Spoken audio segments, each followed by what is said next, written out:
Hi guys! Today we'll activate iCloud Drive on your iPhone. This lets you sync your files across your Apple devices using iCloud. After unlocking your phone, open the Settings app, tap your Apple ID name at the top of the settings screen. This will open your Apple account settings where you can manage iCloud features. In the Apple ID menu, tap iCloud. Here you'll see all the apps and services that can store and sync data with iCloud. Under the Saved to iCloud section, tap Drive. This opens the iCloud Drive settings for your iPhone. If Sync this iPhone is turned off, enable it to activate iCloud Drive. Once it's turned on, your files can sync with iCloud across your Apple devices.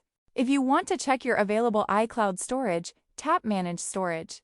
From there, you can review how your storage is being used and delete unnecessary data if you need to free up space. And that's how you can easily activate iCloud Drive on your iPhone step by step. Once completed, your files will be able to sync with iCloud, and you can also manage your storage whenever needed. If this helped you, make sure to subscribe and comment for more simple tutorials.